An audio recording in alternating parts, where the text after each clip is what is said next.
നമസ്കാരം. സത്യത്തിനൊപ്പം നിൽക്കുന്നതിനേക്കാൾ മടിയിൽ കനവും കയ്യിൽ അധികാരവുമുള്ളവർക്ക് ഒപ്പം നിൽക്കാനാണ് പൊതുവെ കേരളത്തിലെ ബഹുഭൂരിഭാഗം ആളുകൾക്കും ഇഷ്ടമുള്ള കാര്യം. കേരളത്തിലെ നിലവിലത്തെ അധികാരികൾക്ക് ആ താല്പര്യം സ്വല്പം കൂടുതലുമാണ്. മേയർ ഡ്രൈവർ തർക്കത്തിൽ മേയറെ സംരക്ഷിക്കാൻ പെടാപ്പാടുപെടുന്ന ഉദ്യോഗസ്ഥരുടെ ശ്രമം ഇത് ഏറ്റവും കൂടുതൽ തെളിയിക്കുന്ന ഒരു കാര്യവുമാണ്. അതിനുവേണ്ടി വാദിയെ പ്രതിയാക്കാൻ പോലും ഇക്കൂട്ടർ മടിക്കാറില്ല എന്നതാണ് യാഥാർത്ഥ്യം. അത് മാത്രമല്ല, അത്തരത്തിൽ ഉള്ളവരാണ് നിലവിൽ കേരളത്തിൽ ഏറ്റവും കൂടുതൽ ഉള്ളതെന്നതിന്റെ തെളിവ് തന്നെയാണ് ഇപ്പോഴും നീതി കിട്ടാതെ കുറ്റക്കാരനായി ആരോപണ വിധേയനായി കൊണ്ടിരിക്കുന്ന മേയർ ഡ്രൈവർ തർക്കത്തിലെ ഡ്രൈവറായ യദുവിന്റെ അവസ്ഥ. ആ അവസ്ഥ തെറ്റ് ചൂണ്ടിക്കാണിക്കുകയാണെങ്കിൽ കേരളത്തിലെ പോലീസ് ഏമാന്മാർക്കും വരും. അത് യാഥാർത്ഥ്യമാണ്. അതാണ് ഇപ്പോൾ പുറത്തു വരുന്ന റിപ്പോർട്ട്. അതായത് ഇപ്പോൾ ആഭ്യന്തര വകുപ്പ് ഉദ്യോഗസ്ഥരുടെയും പോലീസുകാരുടെയും ഗുണ്ടാബന്ധങ്ങൾ മുഖ്യമന്ത്രിക്ക് കത്തയച്ച് അറിയിച്ച സിവിൽ പോലീസ് ഉദ്യോഗസ്ഥനെ പുറത്താക്കാനുള്ള ഉന്നത തലത്തിലെ നീക്കങ്ങൾ ശക്തമാകുന്നു എന്ന റിപ്പോർട്ടുകൾ പുറത്തു വരികയാണ്. ഇദ്ദേഹത്തെ പുറത്താക്കണമെന്ന് കാട്ടി SP റിപ്പോർട്ട് നൽകിയത് ആഭ്യന്തര വകുപ്പിന്റെ പരിഗണനയിൽ ആണെന്നതാണ് വിവരം. കോഴിക്കോട് സ്വദേശിയും പത്തനംതിട്ട ആറന്മുള പോലീസ് സ്റ്റേഷനിലെ സിവിൽ പോലീസ് ഉദ്യോഗസ്ഥനുമായ T ഉമേഷിനെതിരെയാണ് ഇത്തരത്തിലൊരു നടപടി നടന്നുകൊണ്ടിരിക്കുന്നത്. അങ്കമാലി ഗുണ്ടാ സൽക്കാരത്തിൽ DYSP ഉൾപ്പെടെയുള്ള പോലീസുകാർ പങ്കെടുത്തതിന്റെ ഭാഗമായി ഇനിയും ഇത്തരത്തിലുള്ള പോലീസുകാരുണ്ടെന്ന് തുറന്നടിച്ച് എഴുതിയ കത്താണ് ഇതിനെല്ലാം ആധാരം. അതേസമയം അങ്കമാലിയിലുള്ള ആ DYSPക്കാരനെ എതിരെ വലിയ കടുത്ത നടപടി തന്നെ എടുത്തിട്ടുമുണ്ട്. അങ്കമാലിയിലെ DYSPക്ക് സമാനമായിട്ടുള്ള നിരവധി പോലീസുകാർ ക്രിമിനലുകൾ ആയി ബന്ധം നടത്തുന്നുണ്ട് എന്നും അത്തരത്തിലുള്ള ആളുകളാണ് വകുപ്പിൽ ഇപ്പോഴും ഉള്ളതെന്നും ഇത്തരക്കാർക്കിടയിൽ ജോലി ചെയ്യേണ്ടി വരുന്നതിലെ ദുരവസ്ഥയും തുറന്നുകാട്ടിയായിരുന്നു ഇപ്പോൾ പോലീസുകാരൻ കത്തെഴുതിയത്.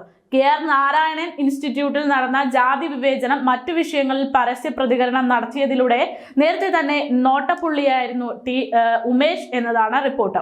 ഫറോക്ക് സ്റ്റേഷനിൽ നിന്നാണ് ആറന്മുളയിലേക്ക് സ്ഥലം മാറ്റം ഇദ്ദേഹത്തിന് ലഭിക്കുന്നത്.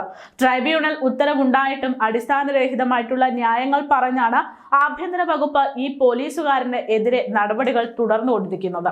അകാരണമായി സ്ഥലം മാറ്റിയതിലുള്ള അതൃപ്തിയും ട്രൈബ്യൂണൽ രേഖപ്പെടുത്തിയിട്ടുണ്ട്. ആഭ്യന്തര വകുപ്പിന്റെ പ്രതികാര നടപടികളിൽ ഏറെ ദുരിതം അനുഭവിച്ച സിവിൽ പോലീസ് ഉദ്യോഗസ്ഥരാണ് ഈ T ഉമേഷ് എന്ന് പറയുന്നത്. 7 മാസം ആരോഗ്യ പ്രശ്നങ്ങളാൽ മെഡിക്കൽ ലീവിലായിരുന്നു. ഒക്ടോബറിൽ തുടങ്ങിയിട്ടുള്ള അവധി ഏപ്രിലിൽ അവസാനിച്ചിട്ടും ഇദ്ദേഹത്തിന്റെ ശമ്പളം തടഞ്ഞു വെച്ചിരിക്കുകയായിരുന്നു എന്നാണ് റിപ്പോർട്ട്.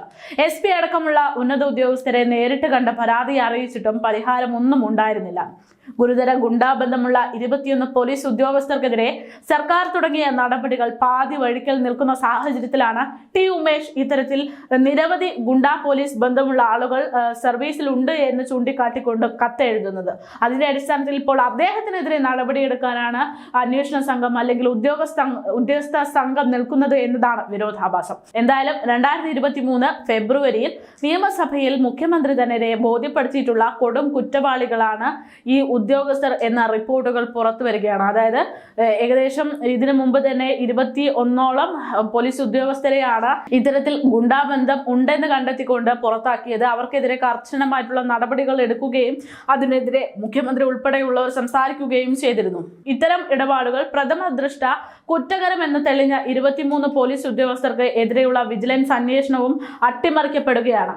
എന്തായാലും ഇതുകൊണ്ടൊക്കെ തന്നെയാണ് പറയുന്നത്, മടിയിൽ കനവും അതുപോലെ തന്നെ അധികാരം കയ്യിലുണ്ടെങ്കിൽ നീതിയും ന്യായവും സംരക്ഷിക്കപ്പെടുന്നതിനേക്കാൾ ഇഷ്ടക്കാർക്ക് വേണ്ടി കാര്യങ്ങളെല്ലാം വളച്ചൊടിക്കപ്പെടും എന്നതാണ് ഈ നാട്ടിൽ നടന്നുകൊണ്ടിരിക്കുന്നത് എന്ന്. അത് മാത്രവുമല്ല, ഇപ്പോൾ ഈ പോലീസ് ഉദ്യോഗസ്ഥനെ പുറത്താക്കാനുള്ള നടപടികൾ നടന്നുകൊണ്ടിരിക്കുകയാണ്. തെറ്റ് ചൂണ്ടിക്കാണിച്ചു എന്നതിന്റെ പേരിൽ മാത്രം എന്നതാണ് ഇപ്പോൾ ഏറ്റവും കൂടുതൽ ശ്രദ്ധേയാകുന്ന വിഷയം.